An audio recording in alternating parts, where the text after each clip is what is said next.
You're listening to the Teach Better Talk podcast featuring expert educators eager to share progressive tactics to reach more students. Teach Better Talk is created by teachers and fueled by passion. Let's get started.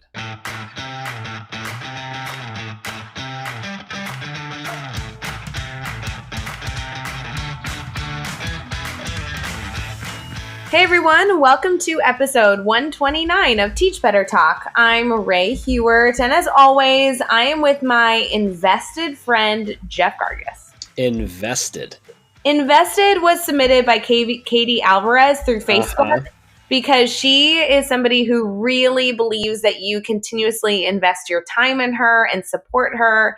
And she actually presented at the Teach Better conference and was super nervous. And the only reason she submitted is because you kept encouraging her to share her voice and story. And let me just tell you, her session was full of energy and just so much fun. Yeah, I heard great responses and feedback about her session. And she is. We talked about that. She and I talked about that on Friday night of the conference. She said that to me at the networking event afterwards. And then I mentioned it actually in my talk on Saturday evening about that. And it's funny, I don't know if you remember, but I purposely didn't look. She was in the front row. I was telling a story about an educator who talked to me about that, and I didn't look at her. I was purposely not naming her, and then she called herself out in front of everybody. It was great. Yeah. But thank you, Katie. She's awesome. She does such good work, and yeah, it was really awesome to see her fight through some of those nerves and share her story. And she told me, I'm going to continue to pump her up, but she told me about, it was on Saturday night we were talking, and she said, someone asked her oh, how'd you get here? Did you write a book? Do you have this? Do you have that? And she's like, oh no, I don't know how I got here. And then she kind of stopped for a second. She's like, no, I've busted my butt to be here. And I do this, and I work hard, and I take risks, I take challenges, I put myself out there. And I was like, oh my gosh, I'm so happy right now. You're realizing that you deserve to be here, that you're, that you are amazing. I don't know. I certain people that I get invested in. I try to, if I see an educator who's got something that I think is valuable to share, that, too often they don't necessarily see that or realize that. I think it's important for them to realize that and share it. Because like Chad always says, for every problem that there is in a classroom, there's a solution somewhere else. And so we need to share that. We need to continue to connect and share things with each other. So can I tell you, Jeff, I actually think, and I think our listeners know this, although I pick on you a lot, so I'm just going to make sure it's clear. You're actually like that with a lot of educators. This is not just that Katie Alvarez became somebody that you immediately connected with, which is true. And, you chose to only support her. You actually build up people all the time. And I don't mean that to sound sappy, but you really are a natural. You put so much emphasis in your life from, morning to end in wanting to make people feel valued, appreciated, and I don't know, they have a story to share. And that's kind of why we started the podcast is that desire, that love. And I've actually been able to see you do that, not only in my own life, but with other teachers. One of which, if you don't mind me taking another opportunity to shout people out, is with Katelynn Giordano, who is now a part of the Teach Better team. Yes. She's my favorite person in the entire world. I know that. And Katelynn, I introduced you to because she is an Illinois middle level educator. And I knew that she was going to bring amazing things to the team. Don't get me wrong. But you have just totally been a cheerleader for her to take her story to the next level. And I've loved kind of being in the audience watching that because you're the best coach and cheerleader.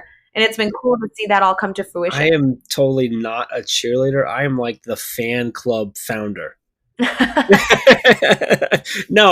Katelynn is phenomenal. She's just been such an awesome addition to our team. And for those of you who don't know, Katelynn, she's leading the charge of most of the content that's going out on teachbetter.com and really just taking that. And I'm like, hey, do you want to take on a little more responsibility? And she's like, yes, let me do it. And a little bit more. Yes. And she's just been amazing. And I think she's got, outside of that, I think, you touched on, I think she's got a lot to share. So I'm glad that you decided to shout her out, because I want to shout out her.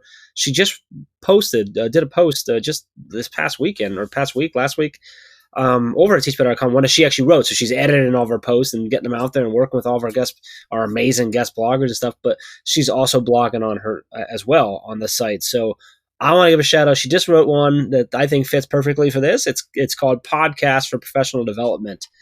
And in it, she kind of goes through sort of why, how PD can kind of take a lot of different forms. It can come in a lot of different ways depending on how you prefer to grab that professional development in your learning. And she talks and makes a case for why podcasts are a great source for professional development. So I think it's something you should check out over at teachbetter.com. You should definitely follow her. On Twitter, she's Mrs._Giordano. And on Instagram, correct me if I'm wrong, she's Curriculum Coffee. Am I saying that right? Yeah, Curriculum Coffee, yes. And she's got a great Instagram, which she shares a lot from her classroom and her experience, stuff like that. So definitely give Katelynn a shout out. Go follow her on both, connect with her. And I'm a fan. Jeff, I am making a law. We are going to make this happen. Are you ready for this? Do it. Katelynn needs to come on Teach Better Talk. Done. We're going to make it happen. Like, for real, though, because we've just talked about her, and I've been sitting here being like, oh, I miss her. I'm going to send her a Voxer right now. Like, she's just such a ball of energy, but she's so rooted, and I really mean this, she's so rooted in best practice and data-supported tactics for her students. Yes. And so she is like so easily a mentor I go to be like, hey, I have this idea. What do you think? And I think it's so unfortunate that we're in episode 129 and she hasn't been on. I want her on like within the next month or two. I think we need a Katelynn Giordano podcast episode. I'll make that happen. And it's funny that you mentioned that you're going to send her a Vox, because I actually have a Vox message from her that I haven't listened to because I'm just waiting, because I'm like, I know it's going to be a lot of energy and excitement and it's going to make me feel happy. So I haven't listened to it yet. Jealous. But anyway, so that post is over at teachbetter.com. You can catch that. Make sure you follow Katelynn. And Katelynn, if you're listening, I hope you're blushing. Wait, so I have one more shout out we need to make. Oh, shout out. Do it. Okay. Do you know Jen? Because Jen, we just did a podcast episode with, and holy cow, you want to talk about energy and passion. Yeah, I know Jen. Yeah, who we're about to talk about. Yes, well, I know. You know Jen. I'm familiar. Yeah, you familiar? Yeah, Jen Molitor. Jen is awesome. This episode was phenomenal. We knew it was going to be. We've known Jen for a little while. She's a big advocate for the grid method. She's one of the people that we go to just hear about the awesomeness. She brought a group of teachers to the Teach Better conference. She's got them. There's so many of them running the grid method down there in her district in Ohio. She does a phenomenal job. She's a gifted intervention specialist and an instructional coach. She's also an author of an awesome book, The Happy Teacher's Handbook, which we talk about quite a bit in the episode as well. 19 years experience, so a lot under her belt of a couple of different positions. She really knows what's going on. She's got a great story, I think, of how the book came about that I think is really, really powerful. That leads into, I think, great advice that she provides for teachers in the episode as well. We were super excited to have her on. She didn't disappoint. We just had a blast. We love Jen. She's phenomenal. And I'm excited for everyone to listen to the episode. Ray, do you have anything to add? I think I covered it all. I simply want to add that Jen inspired me so much in this podcast that I'm going to do a live Facebook thing with her at some point within the next few weeks to continue the greatness going. Yes, I love it. I'm excited about that. So if you're not already in the Facebook group, go over to Facebook, search Teach Better Team, find the group, or go to teachbettergroup.com. Get in there. You don't want to miss that. But for right now, let's get into episode 129 with Jen Molitor. Hey everyone, it's Ray. We are about to get right back to the episode, but I wanted to make sure you are a part of our Facebook group. The Teach Better team has a private Facebook group that has grown so much over the past few months, and we continue to do live sessions, answer questions, and have teachers share their lesson plan ideas so we can all collaborate together. Head over to Facebook and search Teach Better Team to request to join, or you can head to teachbettergroup.com and request there. Either way, we'll see you over on Facebook. Now let's get back to the episode.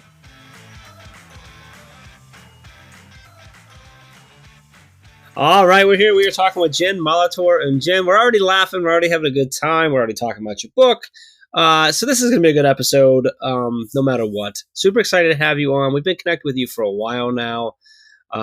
You're a supporter of the grid method and just always been so awesome supporting us as a team. And we love what you're doing in your schools. And I'm super excited to just kind of dive into your brain tonight. So before we get going too far, how are you feeling? Oh my goodness, excited. Just one word, Ray. Excited. Boom. That's it. Period. Done. Full stop. Well, she's preparing for the epic recording that we're about to have. She's like stretching before the workout. Yes, lots of yoga, calisthenics over here. I love it. Well, Jen, the first question's easy, so we're going to wade you in slowly, I promise. We just want to know about you. We just want to take a minute and have you answer kind of the question of all that you do. And the only joke about this question is that you do a whole lot of stuff. So trying to fit it all in a concise paragraph probably isn't going to happen. But why don't you tell us a little about what you're doing in education these days? Okay. So usually when someone asks me that, I take a deep breath and think about how much time they have. So right now I'm in a small country school and I'm working as a K-5 gifted intervention specialist and then also an instructional coach K-8. That's kind of the hats that I wear in the district. And just kind of teaching wise, I love learning. Oh my gosh, love going to conferences, learning new strategies. And so I wrote a book and that was just kind of a side thing for fun. Love it. So Jen, have you been to any good conferences recently? Oh, holy cow. Yes. It is a little bit of a leading question, but it's so valid. The Teach Better conference was incredible, and holy cow, did I expand my network of amazing educators. So, I had no idea that's where she was going to go with that, right? How did you not know that she was going to talk about the Teach Better conference? Great stuff.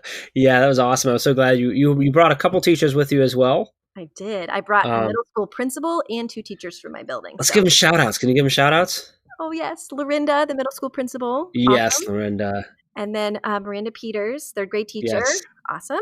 And Megan Hall is our 4th grade teacher. So yes, all incredible educators. Megan came rocking her old school Teach Better shirt that like has the gridmethod.com address on it because she got it. She won it at a workshop, I think 2 years ago. Yeah. She rocks the grid method in her class. So awesome stuff. So that was great. So glad you were able to come out. We're going to dive right into it.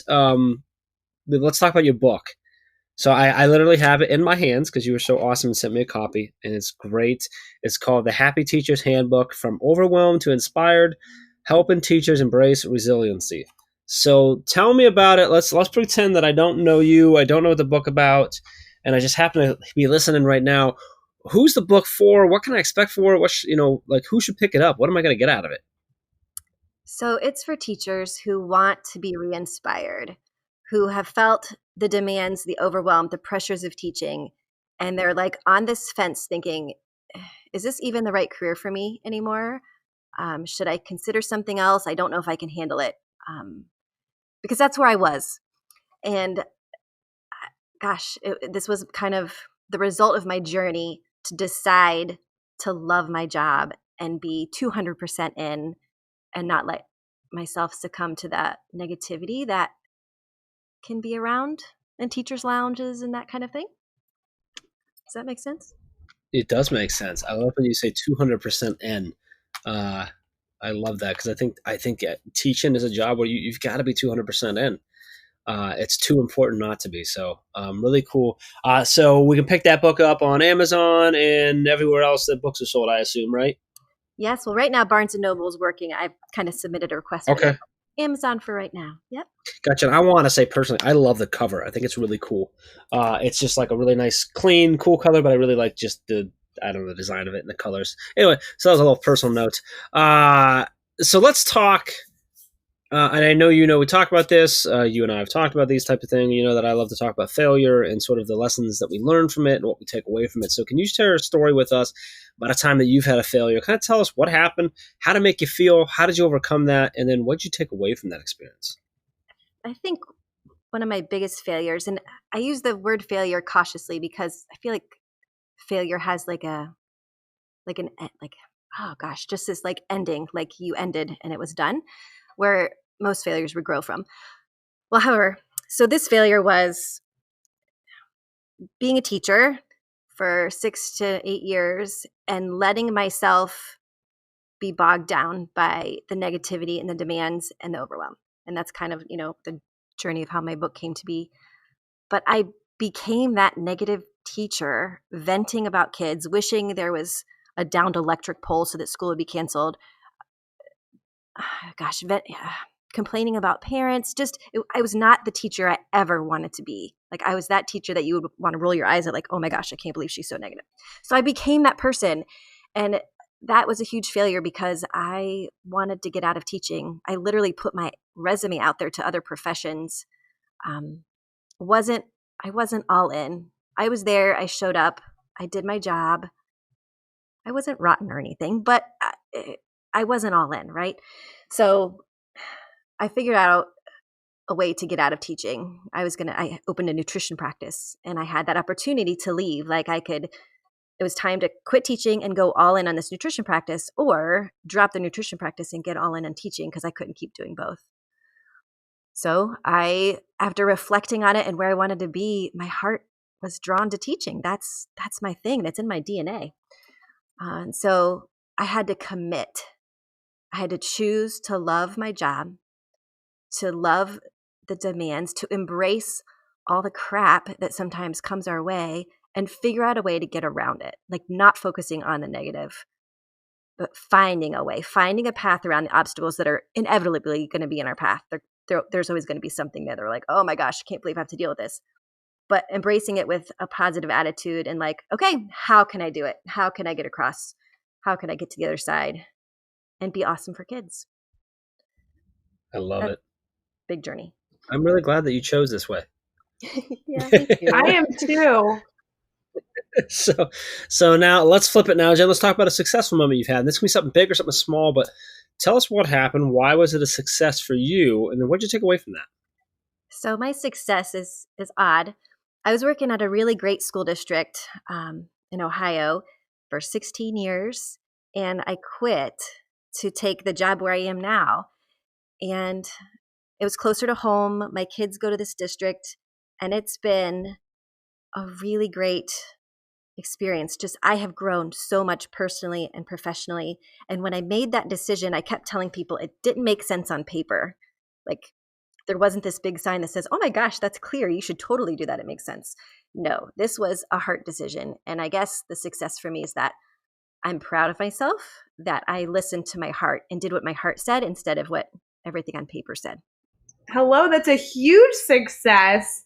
I think anytime we can make decisions for ourselves and to still better reach students by showing up better for them is an enormous success. So it's been awesome. I'm in my kids' building, and just the opportunities for growth and to support teachers. Oh my gosh, so shout out to all my colleagues. Love working with all of them and supporting them. And just the growth that our building has gone through has been tremendous. And the grid method has been huge in that the past year. So let's talk about that. Yeah. Yeah, I was going to say, Jen, I feel like I've been connected with you for a long time, but I stupidly didn't know that you use the grid method. So what type of uses have you done with it, and who's using it in your building? So I literally could stand up and jump up and down when I talk about the grid method. Oh. So I'll have to hold on to my chair as I'm talking to you. That's how excited I am about the grid method. So let's see. We use it in grades 2, 3, 4, 5. And in addition, I have a grid for something called Invention Convention. And that's something that teachers should look into. It's a free program where they offer this invention notebook, and the kids solve an everyday problem with some little invention that they come up with. It's an amazing process, but I put it into the grid so that it's totally self-paced. The kids start at level 1, and in this grid, level 5 is your finished prototype. Like, you are going to the convention, you have your display, you've got a working prototype, or not working prototype, actually. So that has been incredible for me to reach more students. I can hand them the grid and say, go, and then check in with me as needed.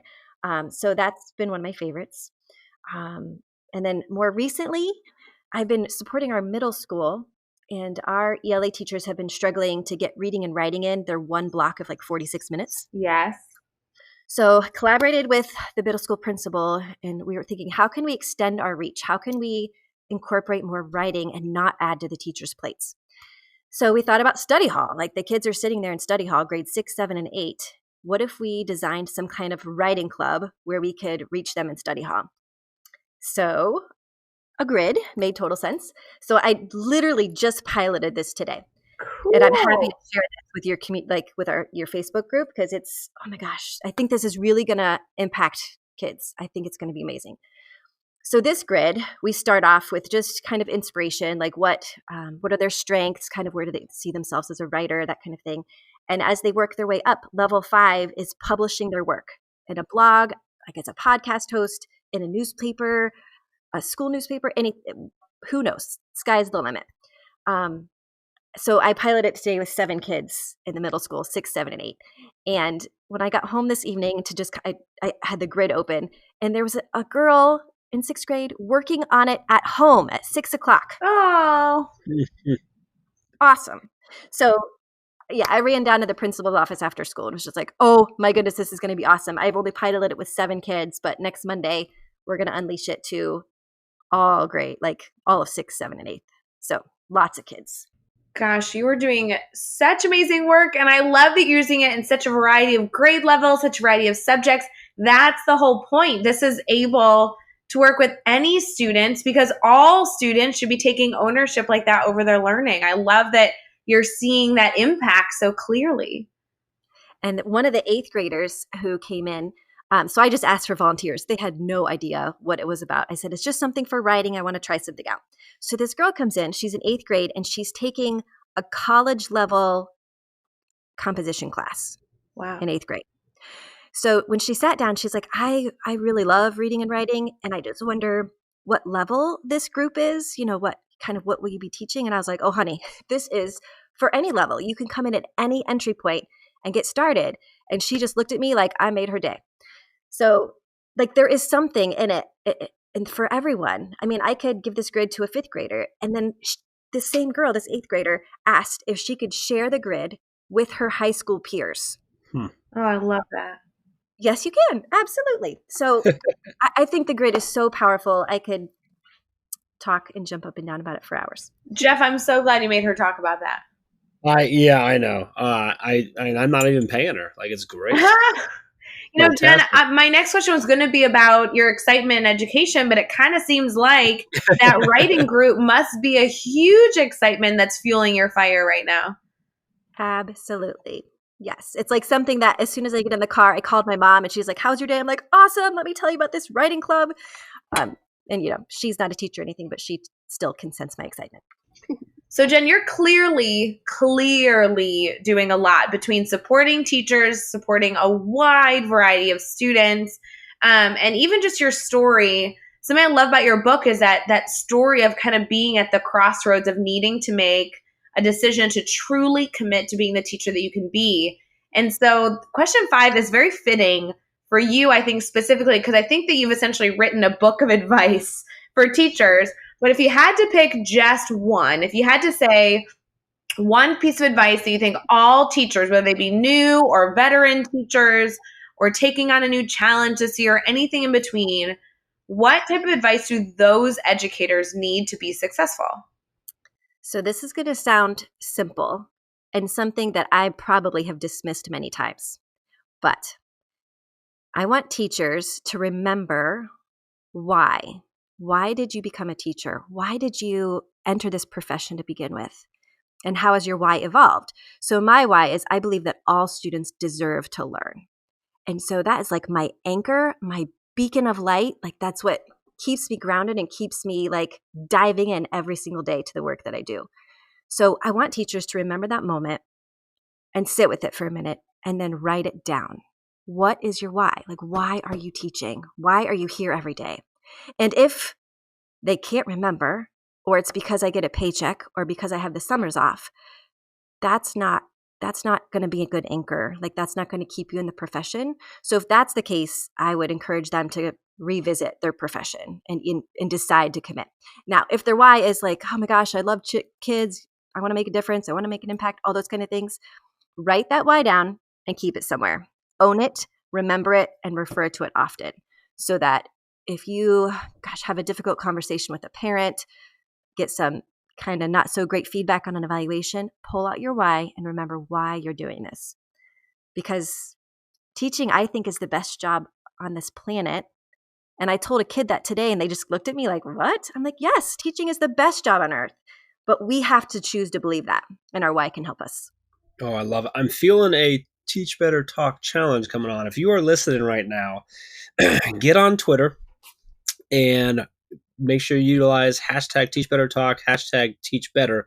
Tag Ray and I if you want to, or the Teach Better team, and then tag at Teacher Renegade, which is Jen's Twitter handle. Share with us your why if you're so dare. Like, what is it?